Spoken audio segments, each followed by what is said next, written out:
News.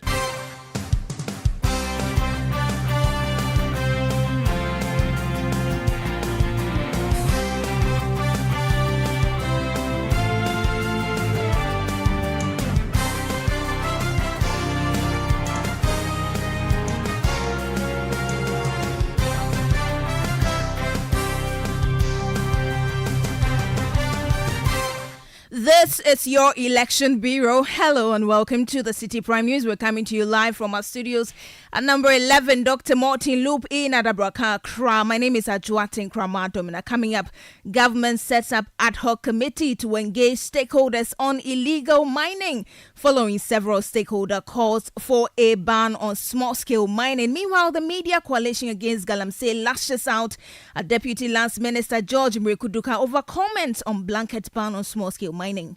The things that he said that they are going to do now, they had said they were going to do 2 years ago. He is demonstrating two things, either complicity in what is happening or incompetence. Also coming up, Chinese government warns its citizens in Ghana against involvement in Galamsey. I know there are some Chinese involved in this illegal mining, but we discourage them. Later in the bulletin, National Democratic Congress insists on forensic audit of voters registered despite Electoral Commission's insistence on credibility. We'll hear from other political parties on what they make of the NDC's insistence. We are yet to see the grounds of the NDC advancing this argument of a forensic step. So, first of all, at IPAC, we are stakeholders in the same institution. Let's make certain things available to us. Stay with us for details of these and more stories coming your way in the next 30 minutes. Remember, the news is live around the globe on citinewsroom.com. Across the country, we are live on a number of affiliate stations. If you're in the Western region, this is Premier 100.5 FM in Takoradi, Beach 105.5 FM in Takoradi. In the Bono region, this is Greener 95.9 FM in Sunyani. In the Ashanti region, tune in to Orange 107.9 FM in Kumasi. In the Volta region, this is Holy 98.5 FM in Aplao. In the Northern region, Dasuma 99.1 FM in Yendi. If you're in Upper East, find us on Word 88.3 FM in Zuarungu. And in the Upper West region, this is Bugli Radio 88.6 FM in Wa. Please stay for details. Citi Prime News at 12 midday. Updates you on all the running stories and connects you to the newsmakers.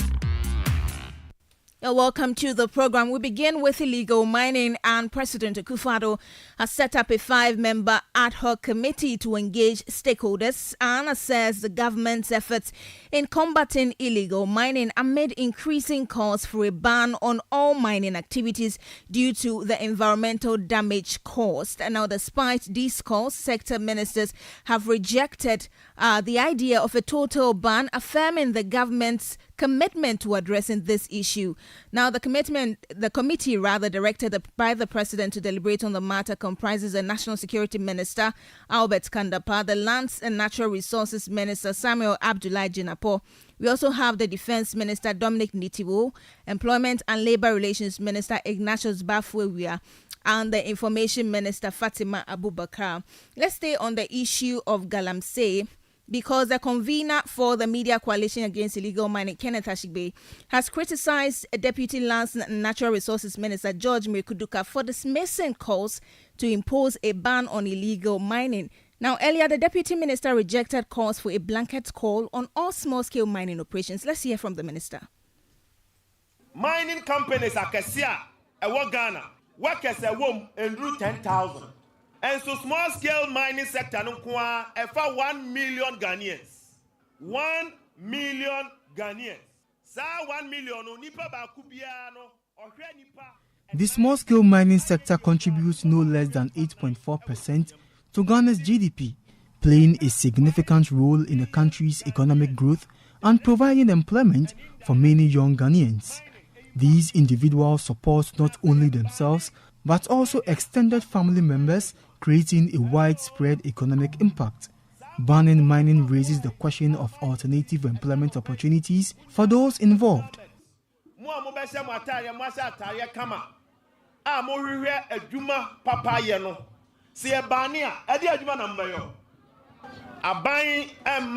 5 million Ghanaians and it is our responsibility and duty to ensure we regularize the sector, and we'll do so accordingly. So that's George Mrekuduka. He is also urging the miners to voice the opposition to organized labor's decision to embark on a series of protests and strikes.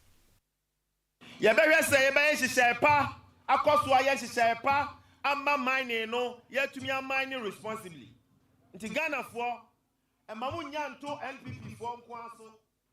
Organized labor says they will go on strike, and you too must rise and speak up. Small-scale miners, rise and make your voices heard. Some people in Accra may not fully understand the concept of mining, but we who live in mining communities must continue to educate Ghanaians. Let's stand against those who mine in water bodies. They are wrecking the nation. Mining must continue, but it must be done responsibly.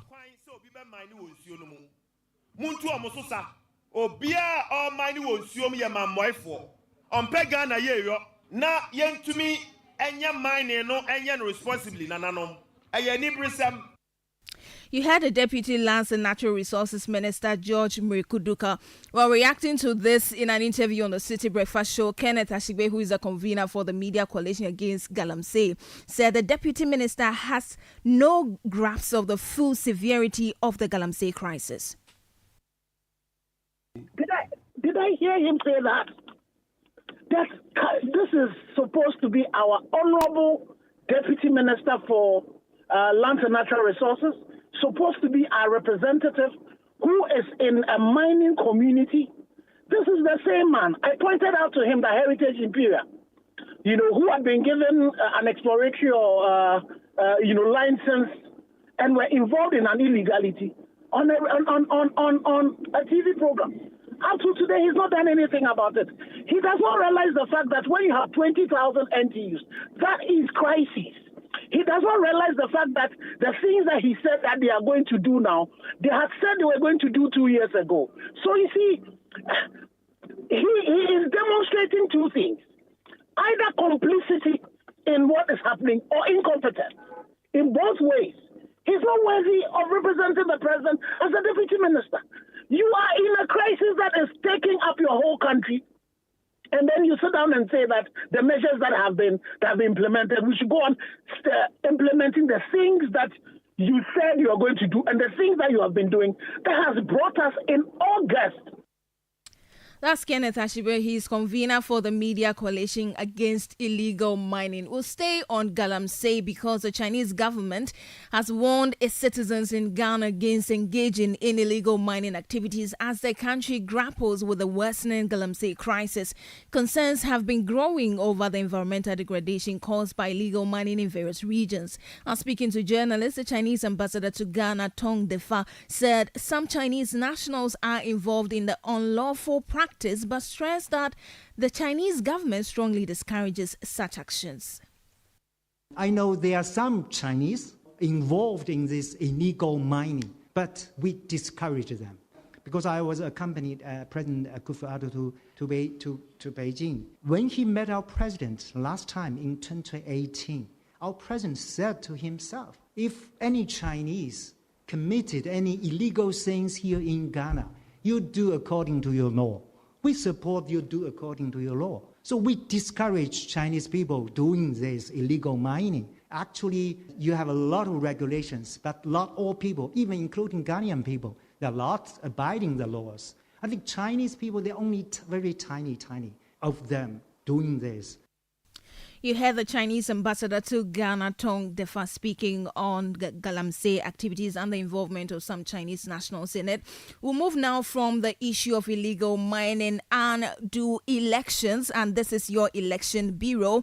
The opposition National Democratic Congress is insisting on an audit of the Provisional Voters Register, accusing the Electoral Commission of a deliberate attempt to rig the December elections. The Electoral Commission at a presser yesterday described calls for auditing the register as premature, arguing that the voter exhibition exercise is a self-auditing exercise. Now, Deputy Director of Elections and IT of the National Democratic Congress, Dr. Rashid Tanko Computer, maintains without an audit of the electoral roll, the results of the December election cannot be trusted. They indicated to us that, yes, they have done some work already. They have done some cleaning. They have realigned the register properly. And we say, if that's the case, then give us a copy of it. And they say, well, if we have our external draft, we had external draft with us there. Brand new one, 2 terabytes. We handed it over to them. Now, okay, you load the prepared one, the corrected version one for us. Then we will go and study it and see if these things are resolved in it and there are further issues. We will come back with it. Up till now, they were to give it to us on Thursday. Yesterday, they have not given us that external drive. They have not given us their corrected version. A clean register is sine qua non to free, fair, transparent election. Elections are rigged through the register. It's not on the event day.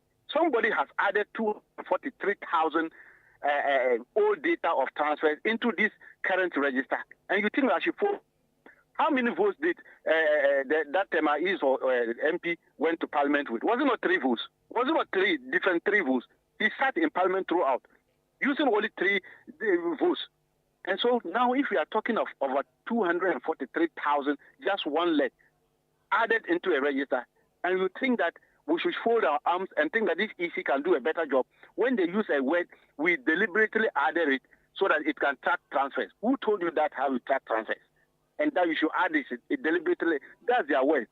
They chose the word deliberate. So they are deliberately doing those things to rig the election. Dr. Rashid Tanko Computer is Deputy Director of Elections and IT at the opposition National Democratic Congress. Well, the party is not alone in the demand for a forensic audit into the voters' register. The Great Consolidated Popular Party, GCPP, believes an auditing will put minds at ease and build trust ahead of the elections. Jude Balmer is the national organizer of the GCPP. Concerning the auditing of the voter register, we, the GCPP, believe that the auditing will actually put all noises aside, make the system quiet, and everybody believes in the electoral process. But as it stands now, what the EC is saying and what our findings are is different. We, the GCPP, also had some anomalies with the voter register. As I'm talking to you right now, I'm at our party office doing our presidential poll. And I can tell you that there's a lot of dead people in the register that has been illegally transferred. So we wish and pray that the Electoral Commission will allow their system to be audited. In fact, unless UNDP is ready to finance it. So we want them to just do the needful by allowing the register to be audited. Secondly, their pressure yesterday, their entrenched position and their behavior towards suggestions or towards their partners is becoming too alarming. If you have nothing to hide, when people call for auditing, you should open up and allow the auditing to happen. That's the national organizer of the Great Consolidated Popular Party, Jude Balmer. Now, however, the Convention People's Party, the CPP, is questioning the grounds on which the NDC is demanding a forensic audit into the voters' roll. The party is rather asking for a harmonization of the documentation of the Electoral Commission and the National Identification Authority, which can provide credibility to the data on the electoral roll. Here's the Director of Elections for the CPP, Yakubu Habib. There's the need for a forensic exercise, all right. But what necessitates that and what informs that decision? What is the grounds that the NDC, because we the CPP, as we speak, we are yet to see the grounds of the NDC advancing this argument of a forensic test. So, first of all, at IPAC, or we are stakeholders in the same institution, let's make certain things available to us. Maybe we are seeing something different. But if we can make something available to us as stakeholders or partners at IPAC, then we can look at that and the issue of forensic start from our dialogue and discussion. Now, let me go to a particular point that are, for me, and then also our party. Now, the basics for most of these voter exercise or exhibition by the Electoral Commission, I think there's a primary document that was used as the voter, that's the Ghana card. Ghana card was one of the basic primary document that people use to get the voter ID card that will qualify them for voting. Now, we have raised this issue many times within on the IPAC floor that, look, we need to know the processes of harmonization between Electoral Commission and the NIA. If we can give our data to telcos just like that, then there should be a process of harmonization. Let's know how many people between NIA and the Electoral Commission. So it gives us some hope. That's the Director of Elections for the CPP, Yakubu Habib. Now, governance analyst Professor Bafo Ajimandria is also asking the NDC to exercise patience in its demands, questioning the value of a protest on the subject. I think at this point, the NDC must try to exercise some patience and send their experts to cross-check those areas that were discovered to have had some errors, to see if in fact these errors have been corrected. Then after that, if there's a reason for raising their voices again, then of course they will have the support of all in terms of accusing the EC for not doing the right thing. But at this point, patience might be exercised for the NDC and for their planned demonstration. I think anybody will agree that is their prerogative. But at this moment, I'm not sure what kind of value that demonstration will add to the cases that they have established. So I think there's a point where all parties must be a bit patient and just continue to press the EC to be as transparent as possible, as I think we continue to do. You heard the governance analyst, Professor Bafo Ajimandria. You're still listening to the Citi Prime News. When we return, we'll bring you updates from the Electoral Commission's office as presidential candidates filed their nominations on the last day of the exercise. Please stay for details of this and other stories shortly. Citi Prime News at 12 midday updates you on all the running stories and connects you to the newsmakers.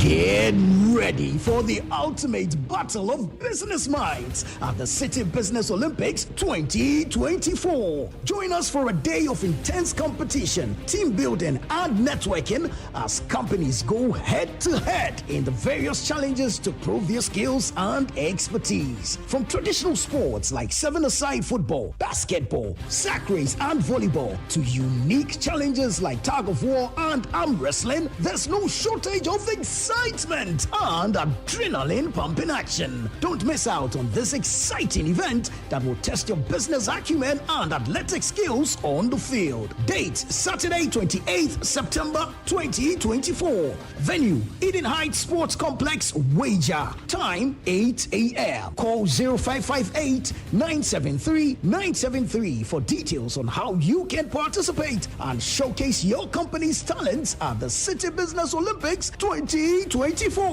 Get ready to compete, collaborate, and conquer. The Citi Business Olympics 2024 is powered by Channel 1 TV with support from 97.3 Citi FM and proudly sponsored by Piva Beverages, Blue Jeans Energy Drink, Bethel Logistics, experts in shipping logistics, and Luzati Lozenges from Unicom Chemist Limited.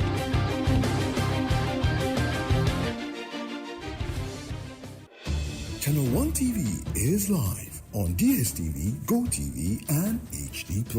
On DSTV, find us on Channel 363.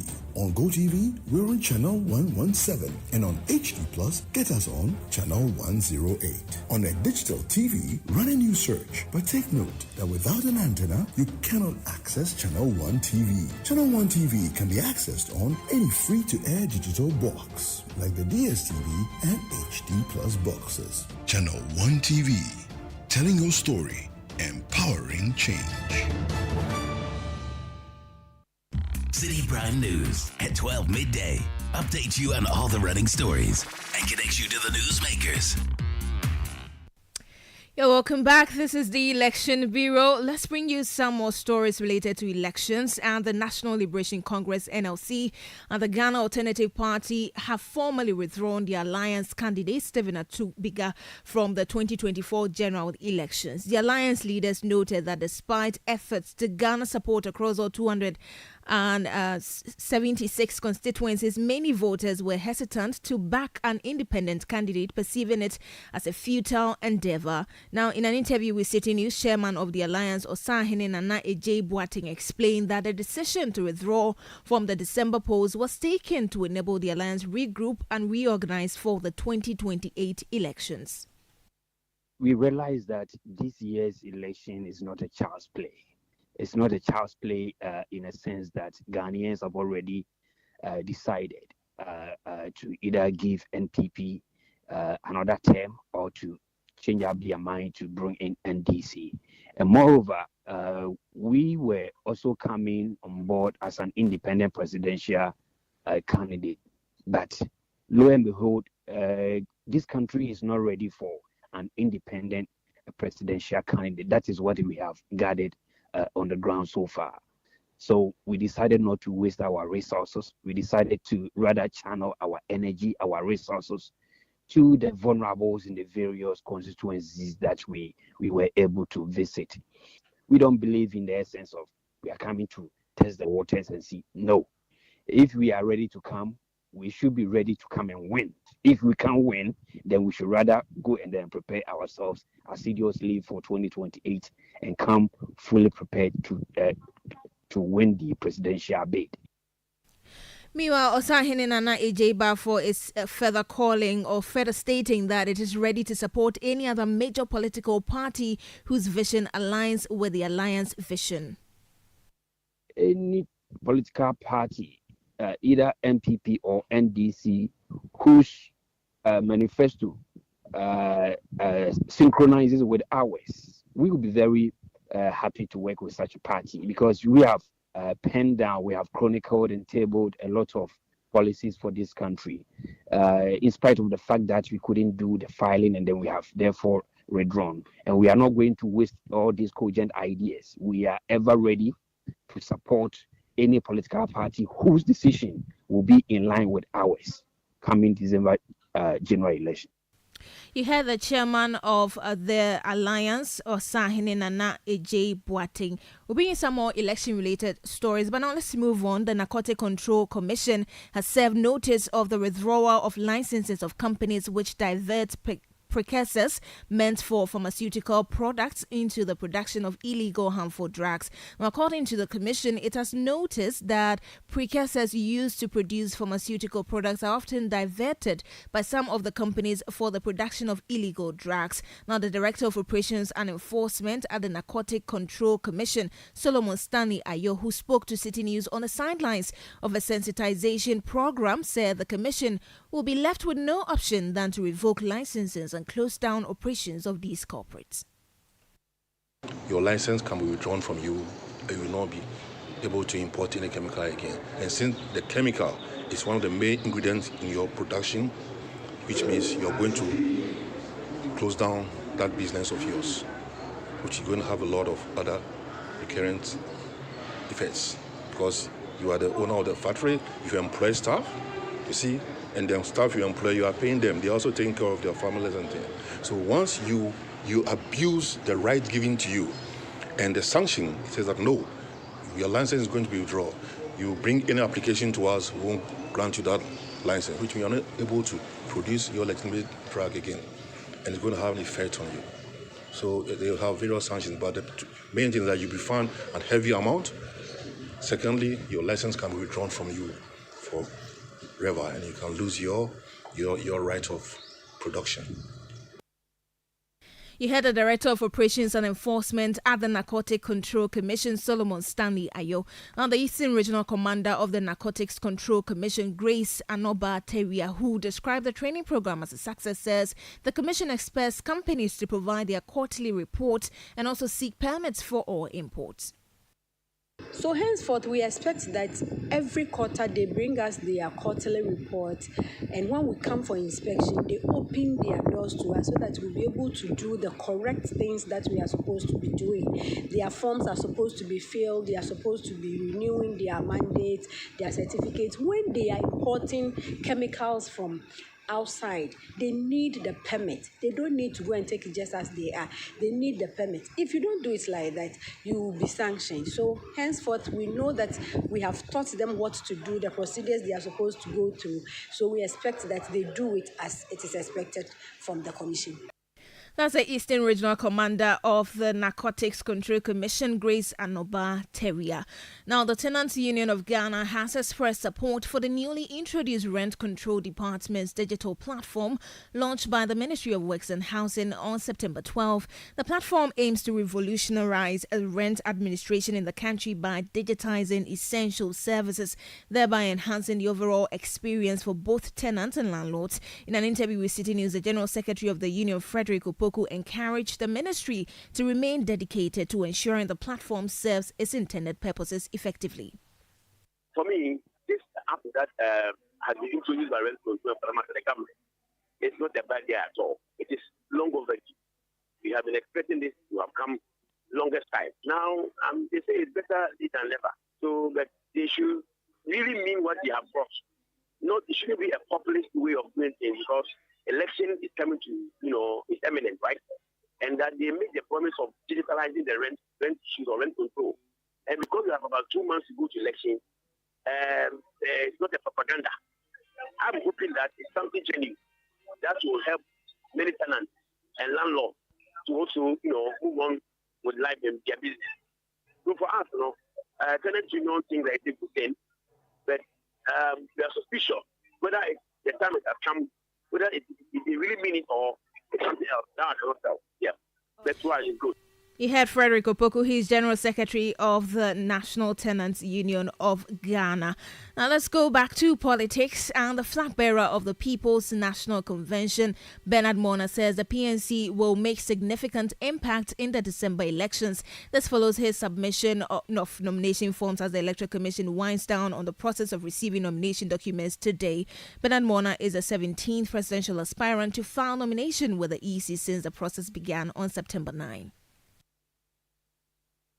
We will comply and conform with all electoral laws, as long as the Electoral Commission will avail itself to ensuring a fair playing ground for all political parties and all aspirants. We have a nation, Ghana, to build. We have a continent, Africa, to protect.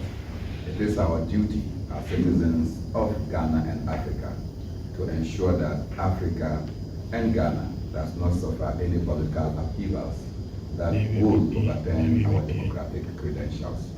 The PNC want to assure all Ghanaians that we will confront election 2024 decently, using decent language, talking about the problems that we face and proposing the relevant solutions to them, so that every Ghanaian will get to eat, every Ghanaian will get health care, every Ghanaian will have something for your pocket.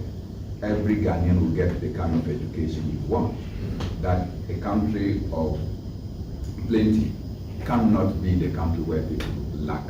And so we just want to assure you that we will embark on a robust campaign that will ensure that we don't add to the numbers, we will make the difference. 2024 is our year of make. I thank you. That's the PNC's flag bearer, Bernard Mona. Well, earlier today, independent candidates Nana Stevens and Desmond Abrifa also filed their nominations. All our water bodies have been destroyed. So what I'm going to do is that as a commander-in-chief, while the military are there and we can't even fight Galamsey, so we need to use the military and deal with those issues. And then for that, we need to also create job for the youth, because of jobless and all kinds of things. That's why they are doing the Galamsey. How will you form your government? It's a corrective government. We need to bring people from all kinds of angles to help us to govern the nation. You hear some independent candidates sharing their thoughts on governance as they filed their nominations.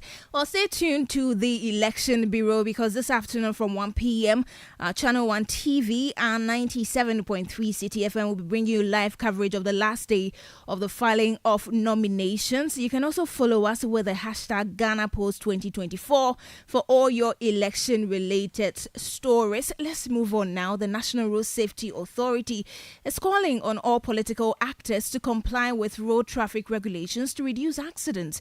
As the December election approaches, according to the authority, the number of road crashes increases during election years, hence the call for this action. When it comes to election years, the National Road Safety Authority has recognized that there are years where crashes, injuries and deaths, which we call CIDs, rise. From 2012 to 2020, all the election years recorded higher deaths than any other year in Ghana. The National Road Safety Authority, as the lead agency for road safety management in Ghana, has engaged all the political players, the political party and their executives, as well as some CSOs, the Ghana Police Service, the Electoral Commission, and we have developed a code. The code, if they go by them, we are sure that the deaths we record during the latter part of the year, especially in political years, will not be the case. That's the principal planning manager at the National Road Safety Authority, Dennis Yerebu. And that's our package for you for this edition of the Citi Prime News, which has been live from our studio in Adabraka, Accra. For more news, please log on to citinewsroom.com. My name is Ajuatin Kramadom. Thank you for listening. Good afternoon. Citi News, we speak first. Reach our hotline on 0302 224959 and get interactive on Facebook, Citi 97.3 FM, and on Twitter at Citi 973.